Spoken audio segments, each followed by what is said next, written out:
into the national conversation of Pinkster. What is Pinkster? It predates Juneteenth as a national holiday for African Americans in this country. We're going to get into it right here on The Frequency.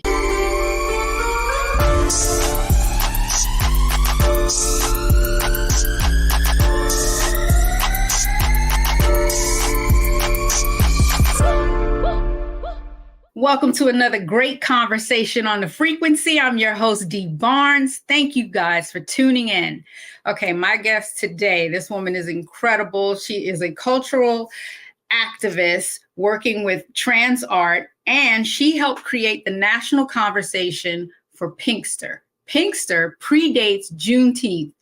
Now, I didn't know this, so we're getting ready to get into it. She's going to break down all the details about this because I am so fascinated to know about what Pinkster is and what it represents. Also getting into the nonprofit work she does with Transart. Please welcome my guest, Greer Smith. Greer. Good afternoon. Thank you for having me. It's so nice to meet you. So nice to meet you too. Thank you for coming on. There's so much to get into. I really want to know about, we're going to talk about Pinkster. We're going to talk about Transart, but I want to know what led you on your path to activism. Well, first of all, I didn't look at it as activism. Growing up, when I grew up, a teenager in the 60s, it was a fertile period in our time. Right. There was music and other people were doing the real heavy lifting in terms of activism. And I was fortunate enough to be growing up in Brooklyn, New York. Oh, yes. Which I feel like is the center of the universe. And growing up in Brooklyn and going to Jane's United Methodist Church, my sheroes were people that were doing it. My aunt Shirley Chisholm, she wasn't my biological aunt. Right. I come from a time where we didn't call our parents, friends, and people over 30. We didn't call them by their first names. They were auntie. That's right. And Auntie Shirley was, I had Sunday dinners, after church, after choir rehearsal. So I saw her and could talk to her. And so there was no reason for me not to turn out the way that I've turned out and be interested in what I'm interested in because I saw it every day. What are some of the things that you are interested in? The music, our history, our culture, what Black women have done. I was fortunate enough to go to private school in the beginning of my education. And there's a woman by the name of Dorothy Bostic that started the Little Red Schoolhouse in Brooklyn. Which turned into Junior Academy. And a shout out to anybody that went to Junior Academy because we were doing what people were doing. It was back then, it was Black History, it was Black Negro History Week. Black History Month, but I could do things, we could pick who we wanted to be. One year I was Toussaint Louverture. Wow. And if anybody knows anything about our history, first of all, Toussaint Louverture was not African American, right? And he was a man, and there was nobody to tell me you could not be him and do what he did. So all the way along with my upbringing, I was always not in that box. Right. So, here I am now. I love it. Okay, so let's talk about Transart. Because what is it exactly? Transart is a nonprofit arts organization that started in Brooklyn, and it started as a traveling exhibition service. At the time, I just left the New Muse Community Museum of Brooklyn as being executive director, and people were calling me about some exhibitions that we had mounted, and there was no vehicle to make them available to people. So Transart is basically a traveling exhibition service where exhibitions could travel to smaller cultural institutions, schools, libraries. We would make exhibitions that we organized available so they could travel. Now what we do, because it has other connotations that it didn't have 25 years ago, we talk about the transformation, the trans art being able to transform people's lives. So we talk about the transformative power of art and culture all the time. And when you said you went to different schools, was it like, did it elementary, high school, all of them, colleges? All of the above, libraries, those kinds of things. Yes. Right. The exhibitions are available for travel. What were the different exhibitions, for example? The most popular one was the one on African antiquities. We work with Professor Rosalind Jeffries. Most people would know Rosalind and Leonard Jeffries as a dynamic cultural duo out of New York. And those exhibitions really got the most play because we don't know about this. Other people have been telling our stories for so long. When we have the opportunity to find people that tell our stories, it's an easy sell. Definitely. What do you think about the arts kind of being like squeezed out of the curriculum in schools? They don't, do you know what I mean? Like the function of like just simple things like arts and crafts and painting and learning art history. Well, that's where we come in. That speaks to the necessity for having folks outside that can tell our stories. I was fortunate enough to go to school when that wasn't happening. I still remember music appreciation and what that does. We cannot allow that to happen, but we've got so many other fights going on there. We have to support then folks like me and all of us out here that are in this cultural ecosystem. Make sure that we are funded, we are supported, and people, the keepers of the flame, which is what I call us, that we are consistently supported. Definitely. When you say keepers of the flame, you're talking about us passing down, like telling our stories, basically. Mm-hmm. That's another thing, too, that's happening now currently with the banning of books and the banning of our history. How does Transart kind of battle that problem right now? We battle the fact that it's a battle everywhere. Everything we do is a battle, right? Yes, that our culture, our heritage, our history is being gentrified at every corner, and we don't get we don't get the opportunity in many cases to tell it.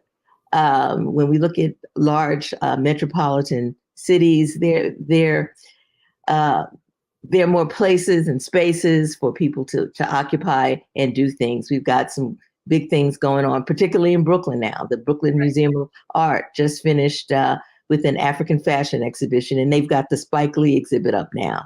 And we know that Jay-Z is at the Brooklyn Public Library with a massive exhibition going on now. But then when you leave, we're everywhere. We're just not in Brooklyn and Manhattan and in Chicago and in LA. We occupy spaces across this country.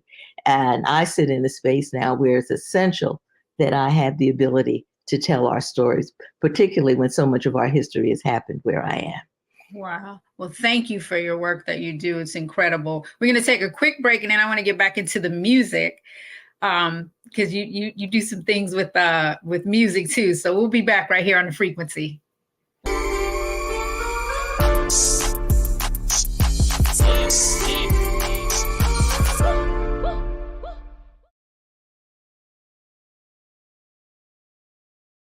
Black Star Network is here.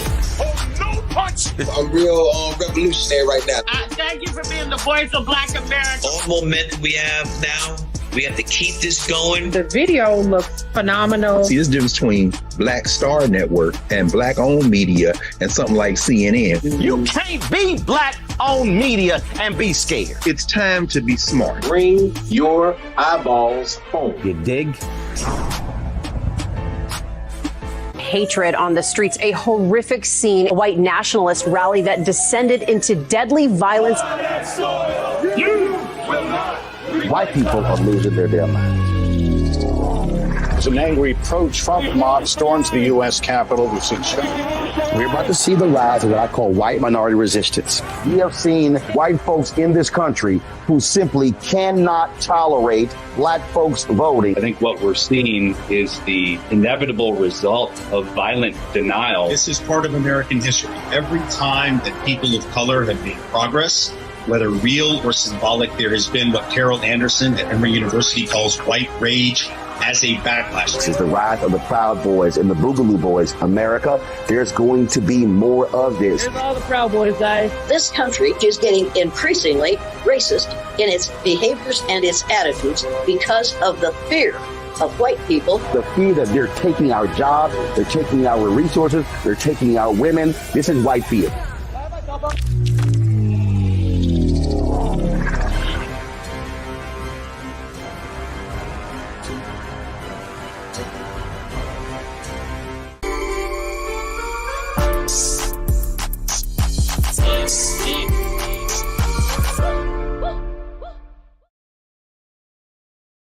Back right here on The Frequency. I'm your host, Dee Barnes, and my special guest, Greer Smith. We were getting into all of the cultural arts, and you really made me think during the break about music appreciation. I, for one, definitely grew up in that era where we had, music in our schools, which I see now, especially when, as my youngest one, who Gen Z just graduated recently, they didn't have a lot of music and arts. They did have a drama department, but I'm saying, like, as far as the culturalness of the music, like even learning history of music. And in particular, you worked with jazz, called the Jazz Hero, actually. Tell me about that, because I know that that's something that's not taught in schools, the history of jazz, where it comes from. It's an African-American culture that we started it basically, along with other genres of music that stem from African-Americans. But tell me your background with the jazz. Well, basically, you can't talk about jazz and whatever you want to call it. Miles Davis called it black music. You can't talk about it, without talking about the history of this country. It is integral to the continuum that is Western popular culture and popular music. So if we look at it in that context, you understand why it's so important.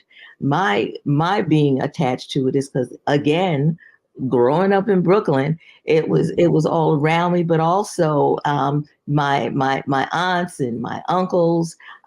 That's what I heard. Right.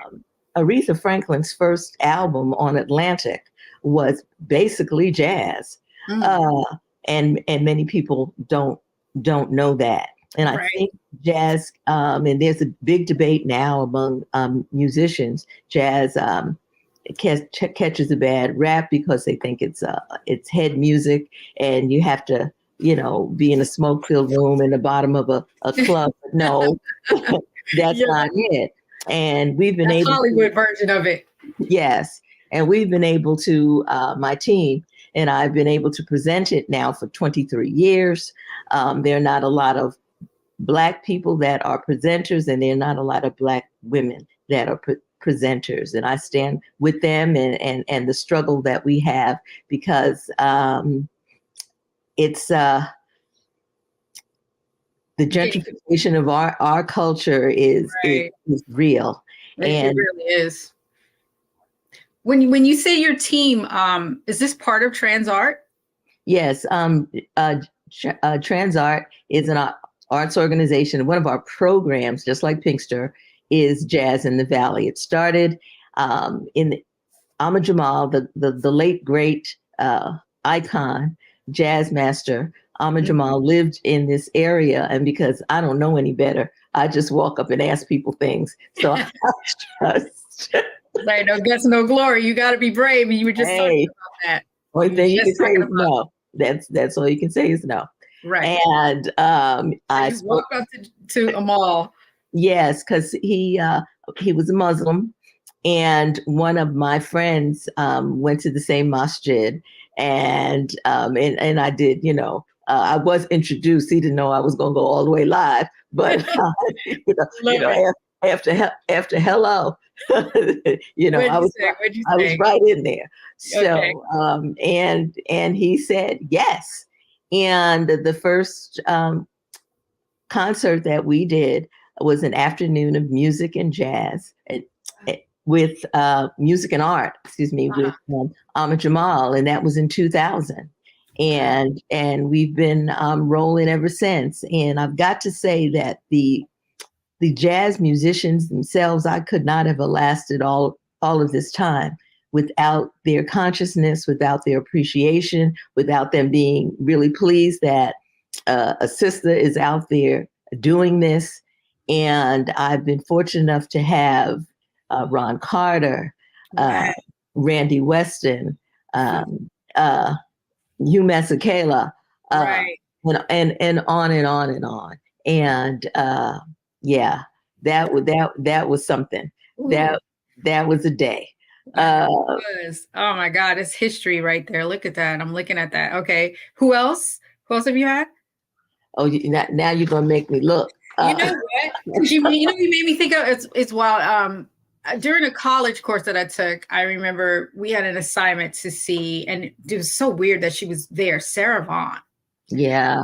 And I did it for the college, but I have been a fan ever since. I am so grateful that I listened to my teacher, Black woman, and told me to go see this woman, live, because here she was at our school, community college at the time, and performing. And I was just like, I couldn't believe it. It wasn't even sold out like it should have been, but it was, pretty packed. But to witness her was incredible. And I listened to a lot of jazz in the household, but mostly, a lot of R&B and things of that nature. But to see her live, so I think it's important for a lot of the children to at least get some type of exposure with that.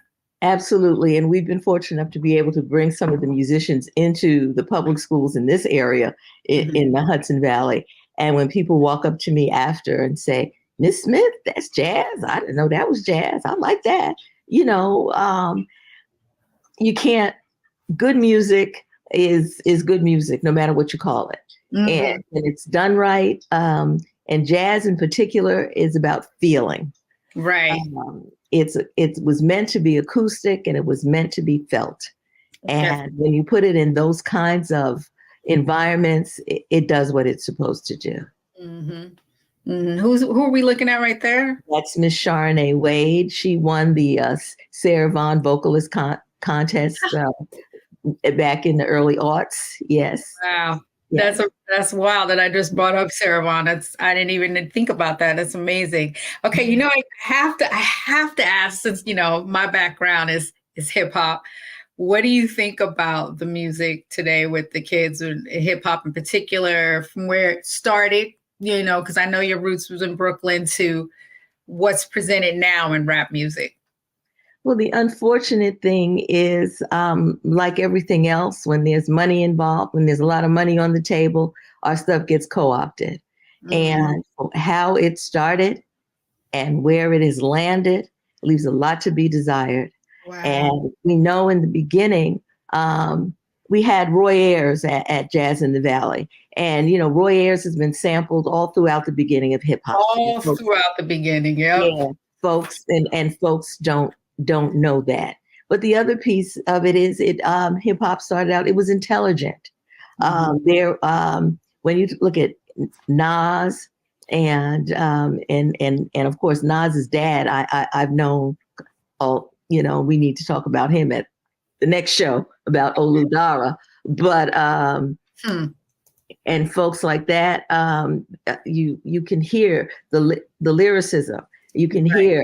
Now when you talk to folks, I was talking to someone that we both know, and they were trying to do something, and they were talking to a younger group about KRS-One, and they didn't know who he was. How can you say you're a hip hop head and you don't know who KRS-One is? Right. That goes back to the history where we were talking about, like, we're not telling our story. No, we are not. And we've got to look at who's controlling the industry. I keep bringing this up about the gentrification of our culture. I don't use that word lightly. We usually talk about gentrification when we're talking about housing, but you know, our stuff is being bought and sold every day, and other people are representing. For example, it was last year when at the Grammys, the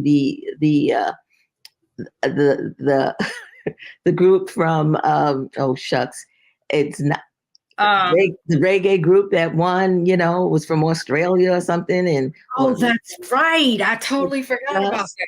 You know, we have to, and I wanted to, if you could indulge me a minute.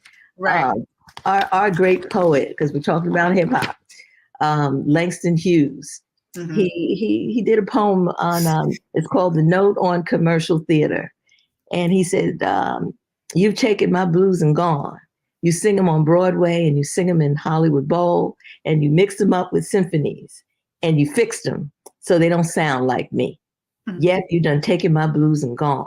You also took my spirituals and gone. You put me in Macbeth and Carmen Jones and all kinds of swing Mikados and in everything but what's about me. But someday, somebody stand up and talk about me and write about me, Black and beautiful, and sing about me and put on plays about me. I reckon it'll be me, myself. Yes, it'll be me." And Langston wrote that decades ago. There you go. You are so right. That's the foundation. And I know a lot of people that are not even up on Langston Hughes, especially people that's rapping. Yeah, so that's why. Thank you for letting me sneak that in.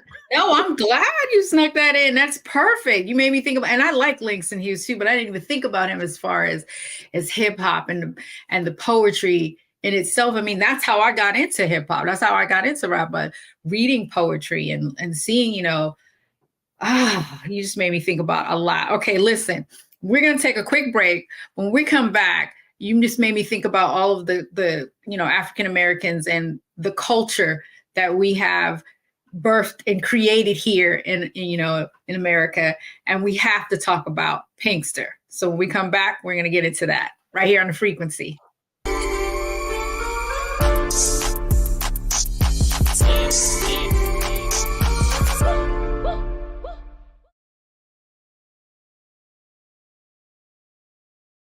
When you talk about blackness and what happens in Black culture, you're about covering these things that matter to us, speaking to our issues and concerns. This is a genuine people-powered movement. There's a lot of stuff that we're not getting. You get it, and you spread the word. We wish to plead our own cause.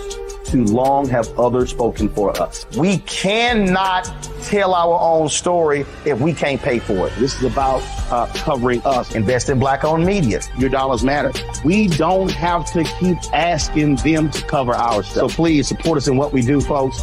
We want to hit 2,000 people, $50 this month, raise $100,000. We're behind 100,000, so we want to hit that. Y'all money makes this possible. Check some money orders. Go to P.O. Box 57196, Washington, D.C. 20037-0196. The Cash App is $RM Unfiltered. PayPal is R Martin Unfiltered. Venmo is RM Unfiltered. Zelle is Roland at RolandSMartin.com. Black Star Network is here. I'm real revolutionary right now. Thank you for being the voice of Black America. All momentum we have now, we have to keep this going. The video looks phenomenal. See, there's a difference between Black Star Network and Black-owned media and something like CNN. You can't be Black-owned media and be scared. It's time to be smart. Bring your eyeballs home. You dig?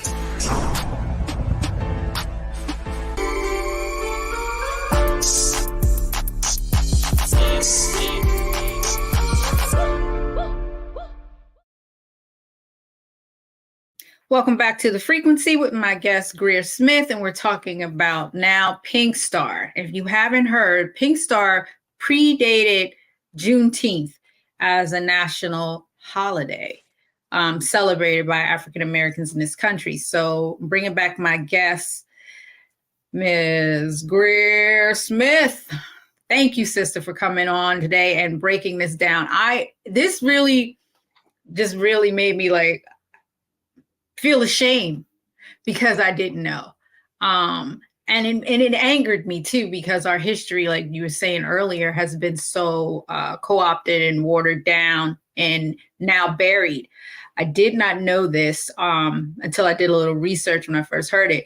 And we just had Juneteenth become, officially a national holiday. So I want to talk about the difference in that and your feelings about that also becoming a national holiday. But first, please tell us about Pinkster. Well, Pinkster was a holiday that is a holiday that the Dutch celebrated Pinkster, which is during Pentecost, and people that grew up in the Christian church know that Pentecost is 50 days after Easter, and the belief is that the Holy Spirit came down, and there was a week of feast because of his coming back to the planet. So the week of feast for the Dutch slaveholders in the state of New York, they felt benevolent enough to let their captives, the enslaved Africans that they brought over to do the work, they gave them the week off. And during that week? Wow. A whole week. But during that week, as we are wont to do, we do what we do best, which is why for Pinkster, I thought it was necessary for us to talk about what that meant, and how New York State in particular had been often left out of the narrative when they talk about slavery in this country. Right. We talk about everything that happens in the South, but people forget that New York State, the center of the financial world, what was their product? What was going on? Slavery. Slavery. Wow. So you can't talk about it without talking about what was going on in New York State and talking about the Dutch and when they settled New Amsterdam, who came with them. So by the 1700s, folks were here. There were more Blacks in New York State than they were in the South at one point in time. So New York has a lot to do with the history and the systems in this country, and we need to talk about that.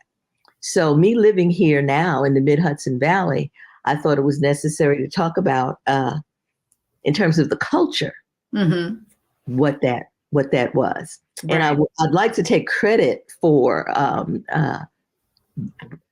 reintroducing this to this, but I can't. Conversation. Yeah, because many moons ago, there's what was virtually a plantation in historic Phillipsburg, which is in New York along the Hudson River.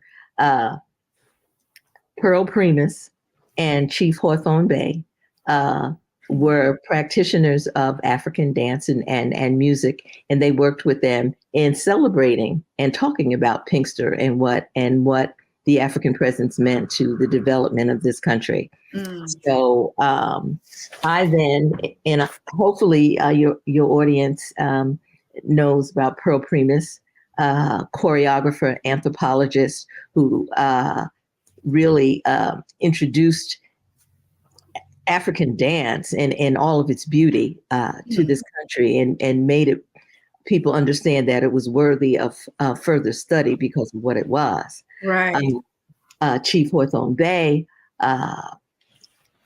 percussionist, master percussionist, played with jazz musicians, but also when Olatunji came in the 60s, in that album, that seminal album, Drums of Passion, there were 3 drummers. Sounded like a group of 30, but it was 3 drummers, and they were all African American. That was Chief Hawthorne Bay, Taiwo Duvall, and Montego Joe. So Pinkster reintroducing this is part of that continuum and making it contemporary. And also, when you live in an area that has no industry, cultural tourism is something that's real. and that's the fastest growing portion of the tourism dollar, and we need to lay claim to it, and that's what Pinkster does. And during Pinkster, back to your original question, during Pinkster, African captives were given that week off, and during that time, we celebrated in the way that we celebrate our lives, right. our spirit, who we are. And of course, the Dutch, like the Europeans, seeing what we do. Well, what we were doing was far more exciting than what they were doing. And it morphed into a total African celebration. Right. Okay. So in comparisons to Juneteenth, and why do you go ahead? I'm sorry. I don't like to compare it because it's a total different thing. Right.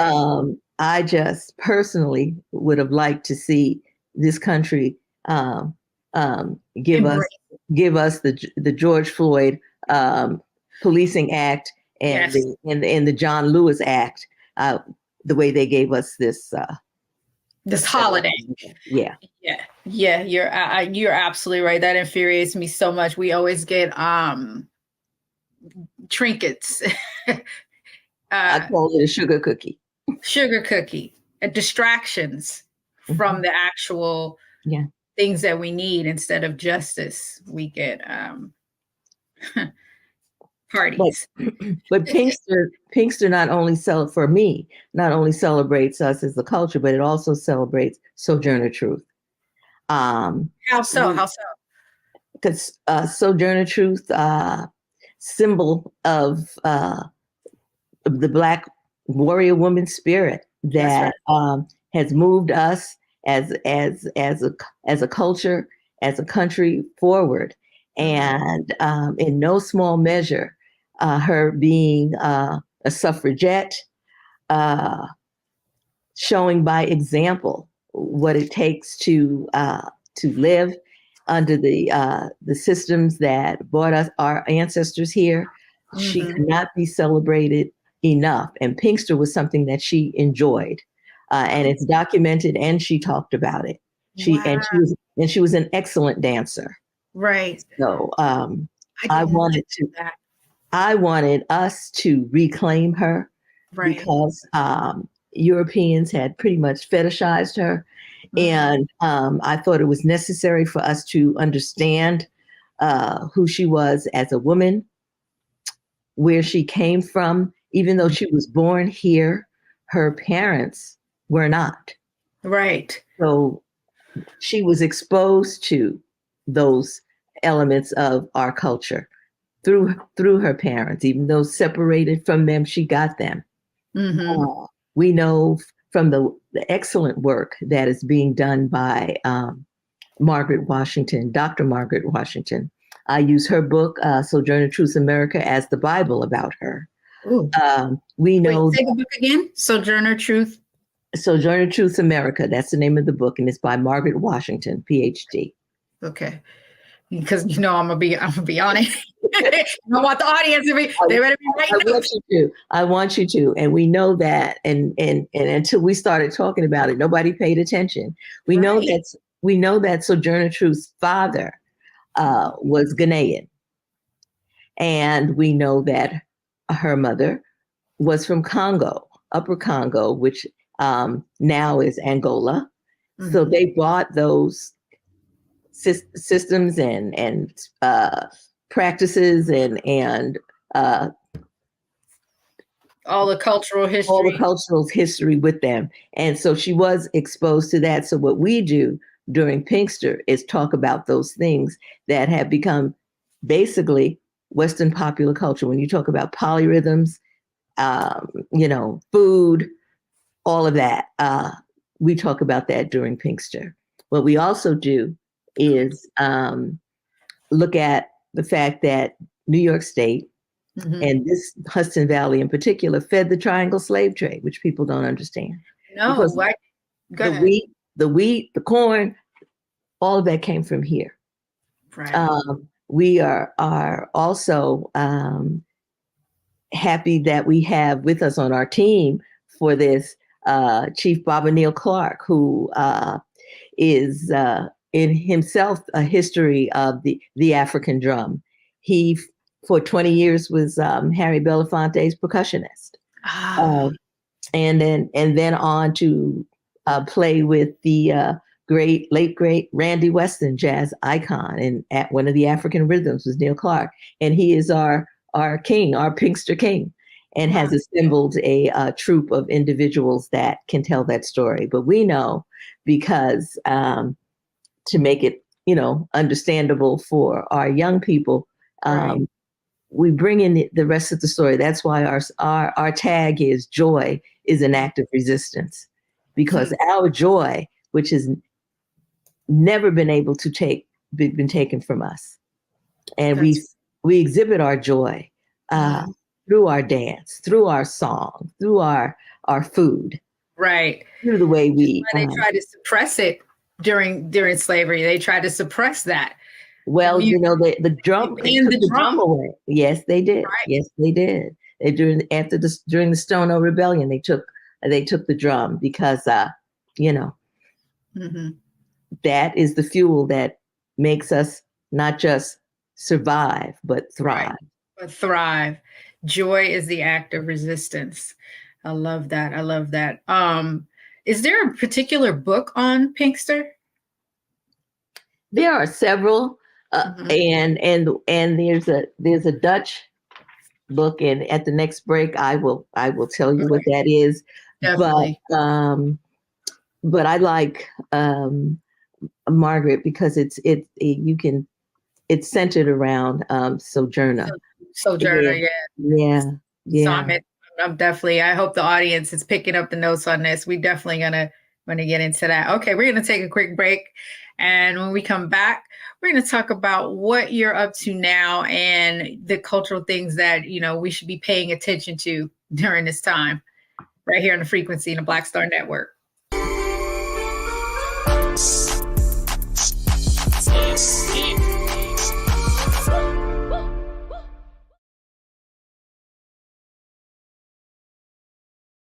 Hi, I'm Dr. Jackie Hood Martin, and I have a question for you. Ever feel as if your life is teetering and the weight and pressure of the world is consistently on your shoulders? Well, let me tell you, living a balanced life isn't easy. Join me each Tuesday on Black Star Network for A Balanced Life with Dr. Jackie. We'll laugh together, cry together, pull ourselves together, and cheer each other on. So join me for new shows each Tuesday on Black Star Network, A Balanced Life with Dr. Jackie.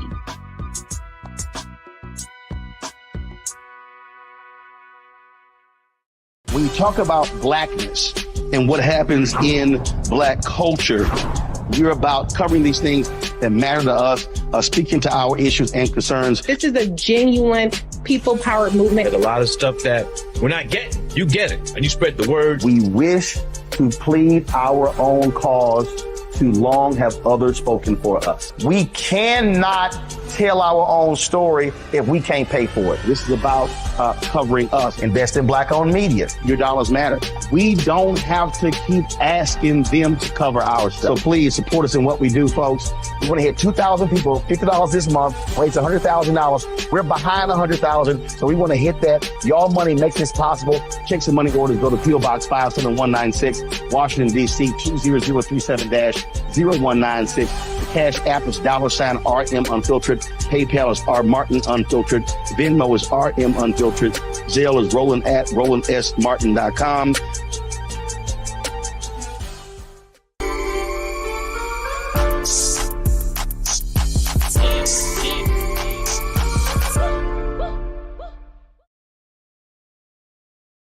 Back right here on the Frequency. I'm your host, Dee Barnes, and my guest, Greer Smith.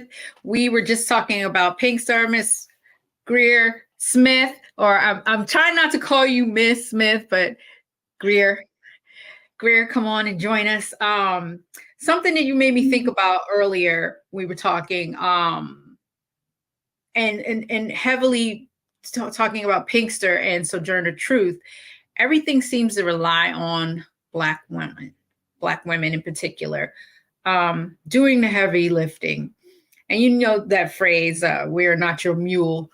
But it seems like everything still falls back on Black women. I mean, look at the work that you're doing and making sure that, you know, our history is being told and that the arts are being seen. And so what do you feel about, how do you feel about that with Black women doing the work? I feel privileged to be able to do it. And I also, because I've gotten that privilege and been and was able to call Auntie Shirley, and see that. And see my grandmother and my mother do the work that they've done, I feel a responsibility that I have to, keeper of the flame, I have to do that. Right. I have to, could no less do that, because we still, you know, what is that thing? For as far as we've come, we got a long way to go. Right about that. And so being able to be given what I've been given, the opportunities, the travel, the love, the support, right, that I've been given, I can do no less. And I'm particularly now worried a little bit about our girls. What do you mean? What do you mean? What are you worried about? I don't like what I see when I look at hip hop. Mm-hmm. And speak on it, please. I don't see enough. You talked about Sarah Vaughan. Right. You talked, you know, and I'm looking at, you know, you brought up Aretha Franklin. We don't have the type of we don't have the Abby Lincolns, the Nancy Wilsons, and they were able to be wonderful and sensual and exquisite, and we didn't have to see all their body parts. Right. So I don't think our girls have given enough opportunities to see something else, because our senses are assaulted by the technology. The technology in many cases is not our friend. Right. When it comes to that. So the ability to produce content, I think, is a responsibility. Alternative content to what is so plentiful out here makes it hard. But right. those of us that still do it, you know, I'm here. Mm-hmm. I hear you. I just have to push back on that for one moment. You don't feel that, you feel we're over sexualized, the young women, or do you feel like they have, you know, agency over their sexuality? Because that's the mindset. That's the debate. That's the debate. And I come from, I've always had agency. I'm out of the quote unquote sexual revolution, as it was. You know, so this, I think, is a false equivalency. Ooh. I don't think that's a real conversation. I love that you said that. No, continue. Go ahead. I'm sorry. I'm trying not to, you know, I don't want to get on my soapbox, but I am pro women. I am pro sex. Right. You know, don't get me wrong. Yes. But I think, like anything else, you become desensitized. I think our men have become desensitized because violence. It's always in our face. It's always in their faces, and there's no requirement to treat with respect. Right. And also because I you know, I like sex is, you know, the mystery of it all, the nuance, the subtlety, you know. There's none of that. There's none of that. Everything's out in the open, especially because, as you said, you mentioned technology. It's right there. It's easy access for everyone. Yep. Right. So what do you feel like? How do we get back to a sense of that? That, because I was just talking about this earlier about there's a sense of community that's lost. We don't have that, you know, where we're looking out for each other. I feel like that's lost. I think we have to begin to use our power for good. This vehicle, this platform that you have is wonderful. We need to collectively look at all our platforms, those of us that share the same consciousness and like-mindedness, and that's how it begins. first understanding that we do have a responsibility and seeing what we have in our hands to be able to make that change. If we don't, who will? Right, exactly.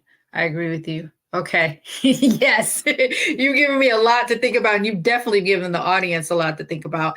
And I know it's definitely a challenge because like you said, the false equivalency, though, that hit me really hard because that is the mindset of the youth today. Like they have agency. They own their sexuality, and we can be as nasty as we want to be, and we can do whatever we want type of vibe, because and I honestly, I feel like we should be allowed to express ourselves like that.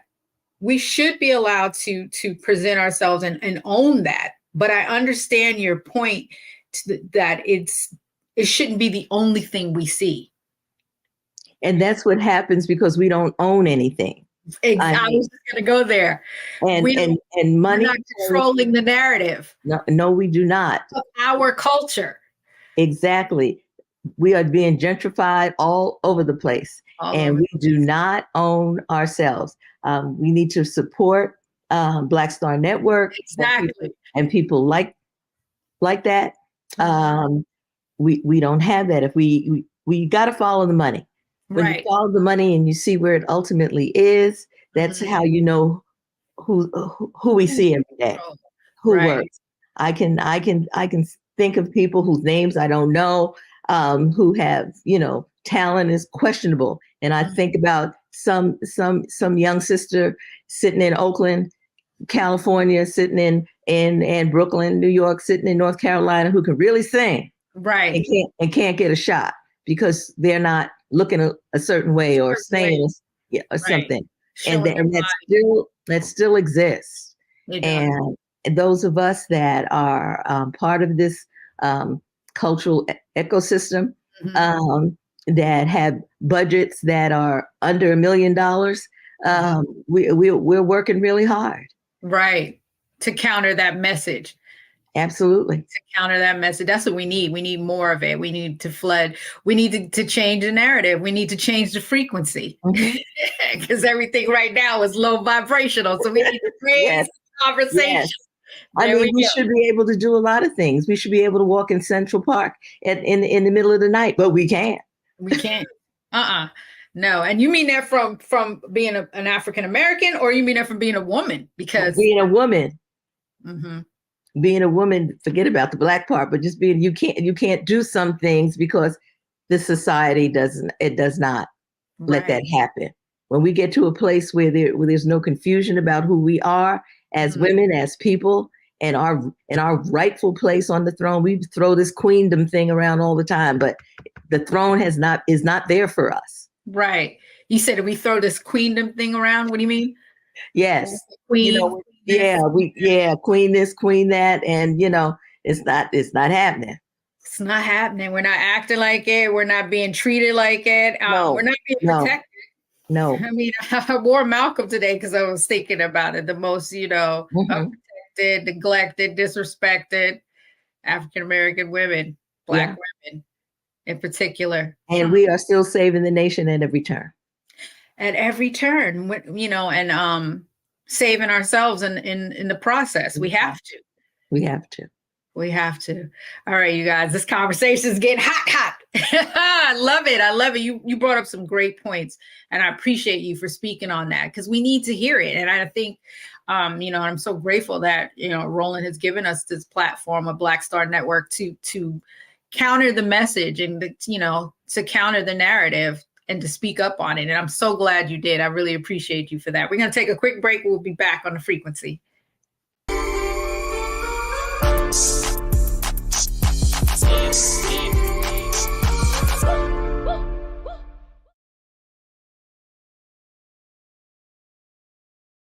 Hi, Hi, I'm Dr. Jackie Hood Martin, and I have a question for you. Ever feel as if your life is teetering and the weight and pressure of the world is consistently on your shoulders? Well, let me tell you, living a balanced life isn't easy. Join me each Tuesday on Black Star Network for a Balanced Life with Dr. Jackie.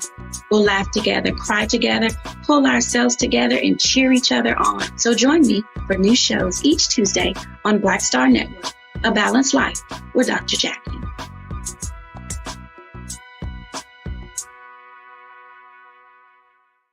When you talk about blackness and what happens in black culture, you're about covering these things that matter to us, speaking to our issues and concerns. This is a genuine people-powered movement. There's a lot of stuff that we're not getting. You get it, and you spread the word. We wish to plead our own cause.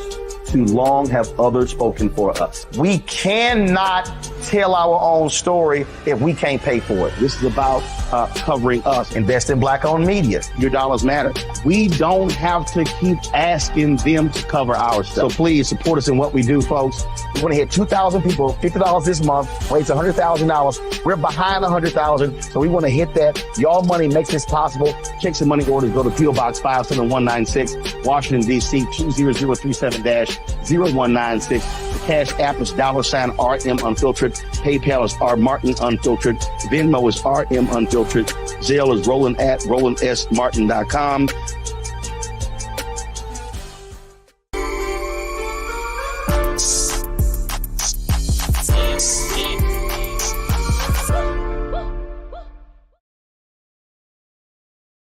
Back right here on The Frequency. I'm your host, Dee Barnes, and my guest, Greer Smith. Greer, Sister Greer, you made me think about it. Cultural activist, Greer Smith. And thinking about just that in general, like cultural activism, it's more relevant now than I thought about in the beginning. Like, I was like, okay, yes, but we need that. We need that. It's just like what you were saying about how we have to tell our stories and change and control, as much as possible the narrative. So what does cultural activism mean to you? It means doing the work, telling the story, providing opportunities for our most talented folks to produce, perform, present. Mm-hmm. Getting the message out there. Yeah. Getting it out there. Do you ever go ahead? I'm sorry. No, I was going to say it's simply that. It's not any magical thing. Before it wasn't, right. We can think about a period of time when every street corner in every city, the brothers were out there in harmony, right, singing. Mm-hmm. And no, it is important because there's a need for it. Like, there's such a need for it. It's like there's this void that's becoming bigger and bigger and bigger. And it's missing generations, so to speak. We used to have that generational thing where we pass on the story. I mean, this goes back to Africa, correct? Mm-hmm. Passing on the stories of our ancestors. I think, like I was talking about, that sense of community is missing. And I think cultural activism definitely helps fill in that gap. How do we get the message out there, though, to more people? I mean, I know we have the platform like this, but the technology, we have to somehow use that too, because that's what the kids, I mean, for example, most of these kids are getting their information from TikTok. You know what I mean? These little apps and things of that nature. Nobody's picking up books anymore. And then, when they do want to pick up a book, the books are banned. You know what I mean? They got to go seek it out and find it. And just the misinformation that's happening also with technology too. You're not getting the full, you have to really be discerning with the information that you're taking in, because not all of it's accurate. So then we have the whole thing with AI. I mean, how do we keep the cultural activism going? Merely by getting up every day and doing it. It sounds simplistic, but it is. But it is. whenever you gather, and that's what Pinkster did. And that's why it was so important for NASA to keep us from congregating, because they knew if we did, we would spread the word. I mean, Kingston had rule. I'm in Kingston, New York. Had rules, and every city did. First, it was more than 12 Black people could not gather. Then it got down to 5. I mean, isn't that still the problem today? I mean, if we were gathered, all of a sudden the police show up. Yeah, exactly. And that's why it's so important to tell the story, because it's the same story. I was in a meeting last Friday, a woman whose group started a dance company, and I used to book her 25 years ago. And she said, my God, we're having the same conversation. I said, yes, we are. For as much, that's the other thing that the technology has, and the few people that we have that are mega stars or whatever, and we're too involved with celebrity, we're having the same conversation because the focus is on them, but everybody else is left here at the bottom trying to figure it out. And we have that responsibility, and we have to continue to show up where we are. Right. Well, I want to thank you for continuing to show up with your work, with spreading the message about, Pinkster. I'm getting ready to jump into that book, the Sojourner Truth book that you recommended for sure. I can't wait. Just thank you. Thank you for doing the work. I hope it's not thankless for you. I hope it's not, I know it's something you're passionate about. And you feel like you're on a mission, right? To do it, Yeah. It comes out, I hate the stereotypical angry Black woman, but that anger is passion. Somebody pointed that out to me the other day. Yeah, it's passion. You have to be angry. Because if you're not, that's the fuel. It's like rocket fuel. It just propels you, keeps propelling you forward. And I would say to anyone that is anywhere, when you've got 5 people in front of you, tell the story. There you go. Tell the story. But thank you for sharing your story with us here on The Frequency. It's been an honor to meet you. You've given me so much to think about, and you've given the audience a lot to think about too. And I hope everybody catches up with everything that you're saying. And definitely I'm going to go into more thinking about also what we touched on about our young women. I want to focus more on a couple more people I'm going to have on in regards to that, because I figured, let me start, like you said, right here, just keep doing the work and keep getting the message out there. And thank you for keeping it going. And I send you blessings and love, and hopefully I'll meet you in person. I can't wait. Because, you've got a story, and we need you. We need your voice. Thank you. Thank you so much. And we need your voice too. And I thank you for your work, and I'm sending love and positivity to you. Woo! Another great conversation right here on The Frequency with my guest, Greer Smith, cultural activism. It's alive, y'all. It's alive and well. I hope you learned something. Okay. I hope we elevated you just a little bit today, and if not, catch us next time on The Frequency. We got you.